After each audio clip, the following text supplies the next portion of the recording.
Selamat sore pemirsa, saya Vivi Aleda Yahya dan Anda menyaksikan program referensi Anda untuk menentukan calon pemimpin nasional The Candidate.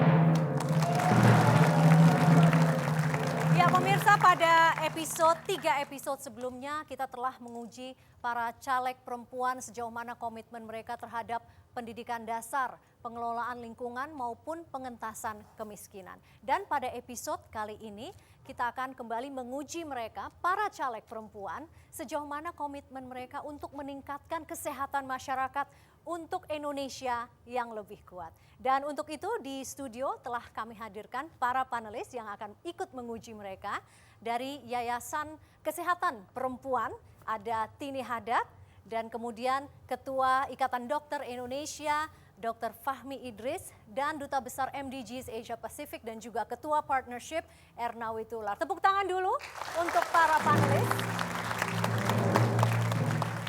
Dan para caleg kita dari 4 partai yang berbeda, saya perkenalkan dari Partai Demokrat ya.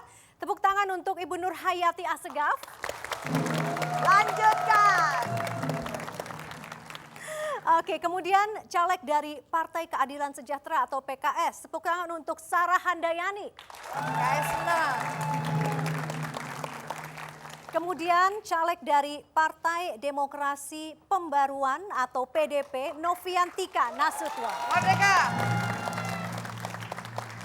Dan caleg keempat kita sore hari ini dari Partai Nasional Benteng Kerakyatan Indonesia atau PNBK Indonesia, Kancana Indriswari. Merdeka. Oke, kita beralih ke caleg berikutnya, Mbak Sarah Handayani silakan. Iya, saya pikir program penyelamatan ibu ini sebenarnya sudah berjalan lama, tetapi perlu mendapatkan dukungan dana yang mencukupi. Jadi yang pertama kali harus dilakukan di parlemen adalah upaya meningkatkan alokasi anggaran kesehatan, khususnya kesehatan reproduksi, khususnya untuk penyelamatan ibu dan anak, agar kita bisa menjamin sistem penyelamatan ibu dan anak di kampung-kampung itu bisa berjalan dengan baik. Karena dari 70.000 desa yang ada, hanya tersedia 30 bidan desa. Jadi banyak ibu-ibu yang melahirkan karena komplikasi kehamilannya, terlambat sampai ke tempat pelayanan kesehatan, dan tidak tersedianya sistem kegawat daruratan obgen dan neonatal. Nah, oleh karena itu yang harus kita lakukan, meskipun sebenarnya programnya sudah ada, ini harus kita dukung dengan alokasi anggaran yang cukup memadai. Karena anggaran kesehatan di Indonesia ini masih jauh dari rekomendasi WHO, yaitu di bawah 15%. Baik, Dokter Fahmi, apakah cukup hanya meningkatkan anggaran? Silakan. Ya, saya kira ini soal manajemen akhirnya ya. Kalau kita bicara manajemen, bicara input. Dana hanyalah salah satu input dalam manajemen ini, gitu ya. Kita bicara juga SDM lain, sumber daya lain, bagaimana bidan ditempatkan, bagaimana bidan dapat diretensi di situ sekian tahun. Nah, mungkin punya pendapat soal ini, bagaimana kita kemudian di samping secara kuantitas menempatkan bidan di desa, kemudian secara kualitas kita menjaga mutunya, dan secara kualitatif juga kita mencegah tidak cepat pergi dari situ. Gimana kira-kira? Bagaimana Mbak Sarah? Iya, jadi memang harus ada upaya yang sangat keras, kerjasama antara pemerintah pusat dan daerah, agar bidan-bidan yang ditempatkan di desa itu memang betah ada di desa. Jadi memang persoalan bidan cepat kabur itu adalah persoalan lama. Salah satu contohnya misalnya kita bisa ambil program yang sebenarnya sudah berjalan ya, beasiswa untuk bidan desa, yang itu diambil dari masyarakat lokal yang kemudian kita kembalikan kepada desa tersebut, sehingga mudah-mudahan atau kalau bisa diambil dari anak dukun, supaya nanti tenaga dukun tidak sudah dari bisa lokal kita putus. ya, sumber daya manusianya dari Ya, lokal. Tepuk betul. tangan untuk caleg perempuan. Pemirsa, tetaplah bersama kami. Anda dapat menilai sejauh mana performa para caleg kita sore hari ini. Hanya Anda yang menentukan caleg Anda sendiri. Tetaplah bersama kami, The Candidate. Segera kembali. Ya pemirsa, kita beralih ke caleg berikutnya dari PDP. Mbak Novi silakan merespon. Ya, nanti sebagai calon anggota legislatif, apabila insya Allah kita duduk, pasti kita punya fungsi mengelola anggaran atau budgeting. Tadi juga dikatakan bahwa anggaran untuk kesehatan 19,7 triliun rupiah atau 5% dari APBN itu bisa dikatakan banyak, bisa dikatakan sedikit. Tapi yang paling penting dari itu adalah bagaimana itu semua menjadi satu program untuk meningkatkan kesehatan dan kemudian menanggulangi angka kematian ibu. Nah, ini bisa kita lakukan apabila anggaran itu satu, yang pasti nggak boleh bocor lagi. Kalau kita masih punya keinginan untuk menaikkan, kita harus naikkan. Tapi yang pasti yang sekarang berjalan tidak boleh bocor. Sehingga program-program tadi yang dikatakan rekan-rekan saya itu bisa berjalan. Karena saya baru mendatangi satu daerah yang cukup jauh di daerah pemilihan saya, satu kecamatan namanya Kecamatan Rumpin, ada Desa Palias. Ternyata sangat memprihatinkan. Yang kedua kemudian adalah memberikan akses semudah-mudahnya kepada masyarakat, terutama masyarakat miskin, untuk bisa datang pada saat mereka ingin melahirkan atau memeriksa kesehatan, tidak dipersulit oleh birokrasi yang ada yang masih berjalan sampai sekarang. Kemudian yang ketiga adalah bagaimana segera kembali memaksimalkan peran-peran dari Badan Keluarga Berencana yang memang sempat agak slow down gitu ya.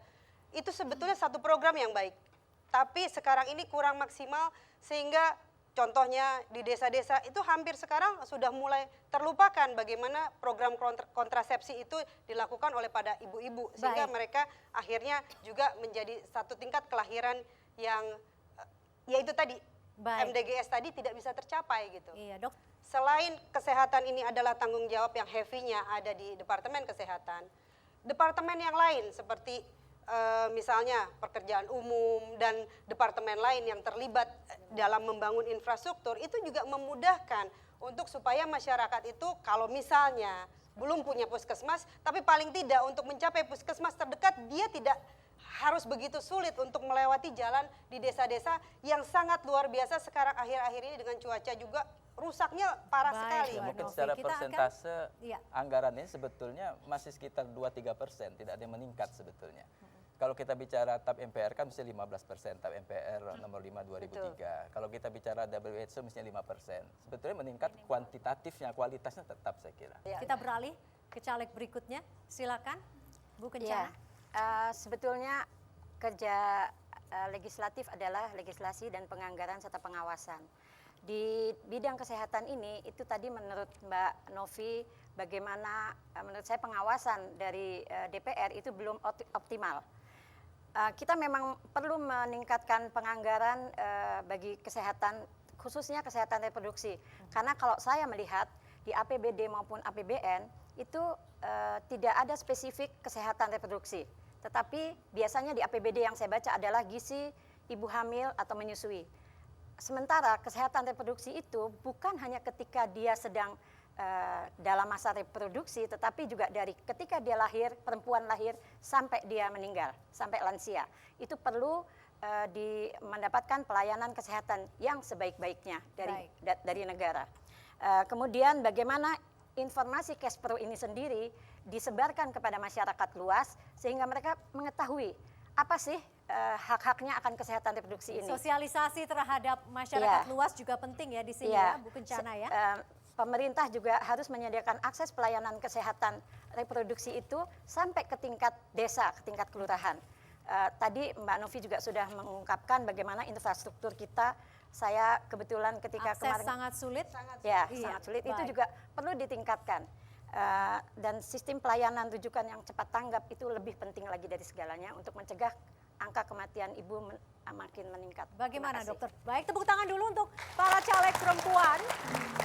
Saya ingin lihat di sini di mana pendukung Ibu Nur Hayati Assegaf dari Demokrat. Sebelah sini ya, silakan.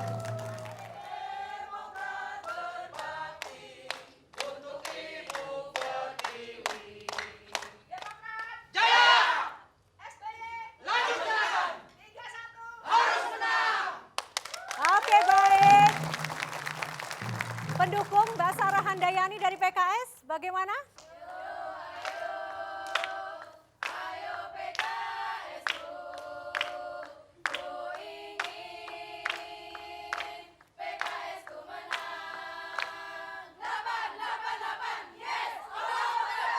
Oke, kita lihat apakah PDP lebih semangat dari PKS atau Demokrat? Bagaimana? Wujudkan cita-cita Indonesia merdeka berdasar Pancasila. Bersih dan peduli, kompeten berkarakter, PDP pasti jaya.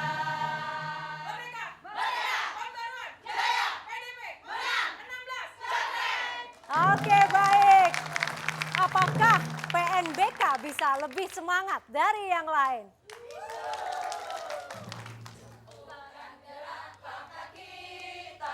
Seluruh rakyat Indonesia dapatkan barisan, satukan tujuan, berjuang tegakkan keadilan. Bersama PNPK Indonesia, rakyat sejahtera, Indonesia jaya. Bersama PNPK Indonesia, rakyat pasti menang. Kita pasti menang. Oke baik pemirsa, tetaplah bersama kami The Candidate, segera kembali. Bu Tini? Iya, saya kira cukup bagus ya jawabannya. Tetapi ada beberapa pertanyaan karena pada realitas ya seringkali bapak-bapak ini tidak suka menggunakan kondom gitu ya. Itu apa yang akan dilakukan oleh Anda untuk supaya bapak-bapak ini bisa lebih mengerti tentang penggunaan kondom. Itu satu. Terus yang kedua yang mengenai jarum suntik, itu kan sekarang ini kan HIV AIDS pada anak muda ya, pada umur-umur produktif itu drastis meningkatnya gitu ya. Karena mereka sering berganti jarum suntik. Apa kira-kira program supaya mereka tidak lagi menggunakan jarum suntik? Apakah hanya dengan informasi bahwa itu bisa menularkan AIDS atau bagaimana? Silakan, Bu Jana. Tadi tentang kondom Ibu, Ya. itu sosialisasi penggunaan kondom perlu terus-menerus diinformasikan, tidak hanya berkala tetapi rutin. Dan kalau saya selalu menganjurkan untuk tidak berganti pasangan, itu paling penting Ibu. Karena dia akan mengotori rahim perempuan dan itu akan mengakibatkan lahirnya anak-anak, misalnya sampai terjadi kehamilan, akan melahirkan anak-anak bangsa yang tidak berkualitas dan tidak bermutu karena rahimnya terserang penyakit. Jadi kalau kita kepingin anak bangsa ini kita nantinya bermutu, janganlah berganti pasangan. Dan Kita beralih ke caleg berikutnya. Mbak Sarah Handayani, silakan mau pilih pertanyaan yang mana? Saya pilih pertanyaan nomor 2. Untuk siapa pertanyaan nomor 2? Untuk Mbak Noviantika. Banyak orang mengeluhkan pelayanan di rumah sakit umum lebih buruk dibandingkan dengan rumah sakit swasta. Bagaimana agar stigma ini diubah sehingga masyarakat miskin tidak lagi mengeluhkan terlambatnya pertolongan dan pelayanan? Karena inilah yang merupakan satu keprihatinan, bahkan satu persoalan yang belum selesai di negara kita. Sehingga siapapun nanti ya minimal yang ada di sini di antara kita itu harus dengan sekuat tenaga mempergunakan otoritas yang nanti kita punya untuk segera menuntaskan persoalan diskriminasi masyarakat di dalam Bentuk mendapatkan. konkretnya seperti Bentuk apa nanti kalau konkretnya, di Senayan? Kalau saya bilang ya, sebetulnya ini sudah dianggarkan, kembali ke anggaran karena fungsi kita fungsi budgeting. Tapi kenapa rumah sakit masih memberlakukan hal seperti ini? Kalau perlu law enforcement ditegakkan kepada rumah sakit yang tidak menjalankan tugasnya, pemerintah harus turun tangan atau kita semua harus turun tangan, rumah sakitnya dikenakan sanksi yang berat. Selain kemudian tentu fasilitas. Rumah sakit swasta kenapa fasilitasnya bagus? Karena memang di sana ada orang yang mampu membayar. Padahal masyarakat Indonesia tidak boleh dibedakan antara kelas, apa yang punya uang ataupun yang tidak punya uang. Mereka harus segera ditangani apalagi menyangkut nyawa mereka. Dan yang terakhir adalah bagaimana pelayanan dan fasilitas di rumah sakit umum yang sudah mempunyai anggaran dari APBN itu harus ditingkatkan. Jangan ada lagi rumah sakit umum lampunya saja gelap. Bagaimana masyarakat nggak takut ke rumah sakit umum? Oke, baik. Bu Tini.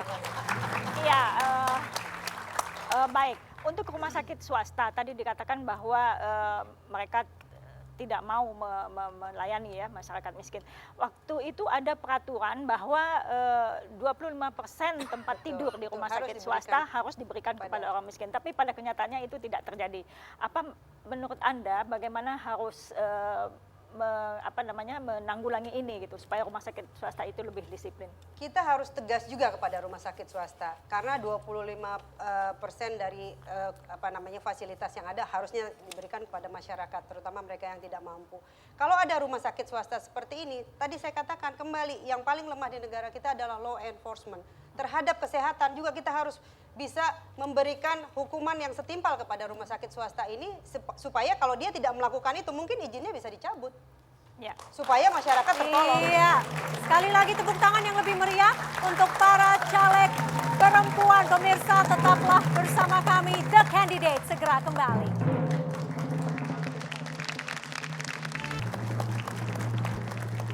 Ya pemirsa, kita sampai pada segmen terakhir The Candidate khusus caleg perempuan.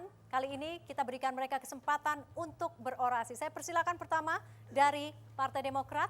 Silakan Bu Nur Hayati Assegaf. Ya. Saya Nur Hayati Ali Assegaf, caleg dari Partai Demokrat DPR RI nomor 1 untuk Dapil 5 Malang Raya. Demokrat! SBY? 31? Luar biasa. Pilih caleg perempuan. Iya, terima kasih Bu Nur Hayati. Silakan Mbak Sarah Handayani dari PKS. Harus lebih semangat nih. Ya, PKS. Saya Sarah Handayani, caleg DPR RI PKS nomor urut 3 untuk Dapil Jabar 5 Kabupaten Bogor. Pilihlah saya dan saya akan memperjuangkan peningkatan kualitas hidup manusia. Saya akan memastikan bahwa setiap persalinan harus ditolong oleh tenaga kesehatan yang terlatih, dan kemudian kehamilan dan kelahiran yang seharusnya membahagiakan keluarga jangan berubah menjadi sebuah tragedi karena ibunya meninggal.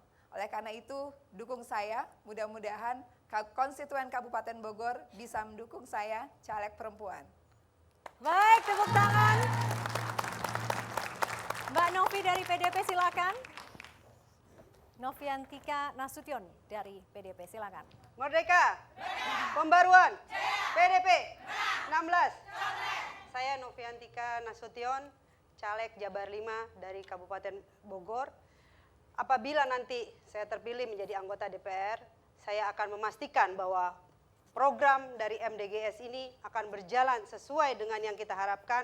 Tidak ada lagi keprihatinan pada kesehatan ibu, anak, dan tidak ada lagi keluhan untuk mengakses fasilitas-fasilitas kesehatan yang ada baik di Kabupaten Bogor maupun di seluruh Indonesia.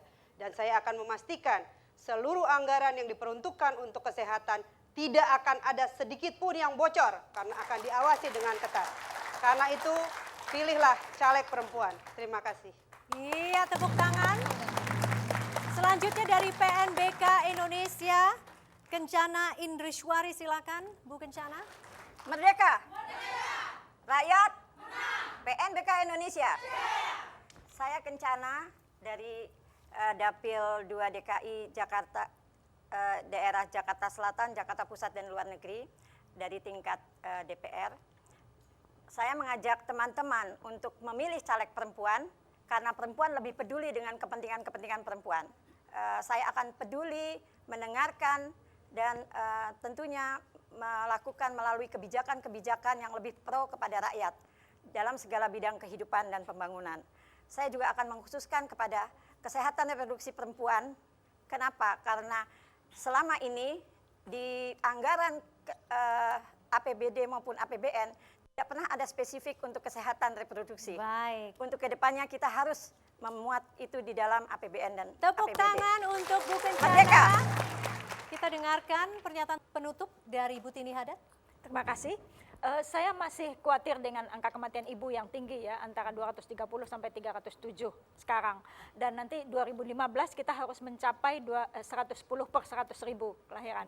Nah itu memang betul-betul kita harus kerja keras untuk menurunkan angka itu. Selain daripada kenaikan anggaran kesehatan yang kita minta, saya minta ibu-ibu nanti bila sudah menjadi anggota legislatif, itu bisa juga melihat alokasi dananya kemana gitu, berapa yang untuk pelayanan kesehatan perempuan itu dilihat. Kemudian akses, tadi salah satu dari Anda bicara tentang akses ke puskesmas dan ke posyandu itu juga harus diperhatikan transportasinya dan lingkungan yang lainnya. Kemudian untuk pendidikan, mulai dari usia dini, jadi di sekolah-sekolah dan kemudian juga pendidikan langsung ke masyarakat, saya kira itu penting sehingga kita bisa menurunkan angka kematian ibu ini. Terima kasih. Baik, terima kasih Bu Tini. Dan ke Dr. Fahmi. Ya, saya mendoakan secara khusus lah biar empat-empatnya ini terpilih menjadi anggota legislatif. Oke, baik. Dan karena kalau sudah jadi kita tidak perlu menjelaskan lagi gitu ya. Tapi kalau jadi ada dua hal, tentu terkait dengan fungsi budgeting. Tadi disampaikan Ibu Tini bagus sekali. Artinya pertama harus tepat anggarannya, berapapun jumlah anggaran yang didapat nanti. Tapi yang kedua memang harus juga memilih intervensi yang tepat. Nah untuk ini memang memerlukan satu proses yang pendalaman yang memang membutuhkan pendapat berbagai pihak. Tolong ini. Jadi jangan intervensi itu hanya kesannya top down, tapi tidak melihat bagaimana kebutuhan yang ada. Nah kemudian yang kedua dari sisi regulasi. Ini penting karena kita bicara MDGs ini bukan hanya kematian ibu, ada yang lain juga gitu, kematian anak, kemudian bagaimana HIV/AIDS, kemudian bagaimana tuberkulosis, kemudian malaria. Nah, tolong ini bagaimana dibuat regulasi sehingga pencapaian 2015 itu memang diperkuat oleh mungkin ada undang-undang khusus untuk mencapai ini, begitu ya. Itu mungkin yang bisa kami sampaikan. Baik, kalau Ibu Erna bagaimana? Ya, saya senang sekali, bangga sekali bahwa para caleg perempuan bukan hanya menguasai masalah kesehatan, tapi juga yang lebih penting adalah menghayatinya. Bukan Nur Hayati, menghayati. Jadi saya ingin menitipkan tadi ya pencapaian berbagai tujuan, berbagai target dari MDGs, tapi yang paling penting jangan ada kebocoran dan Anda berfungsi mengawasinya. Terima kasih. Oke, baik. Pemirsa, Anda sudah melihat sejauh mana respon terhadap para caleg perempuan terhadap isu kesehatan masyarakat untuk memperkuat Indonesia. Terima kasih atas perhatian Anda. Saya Vivi Aleda Yahya. Sampai jumpa.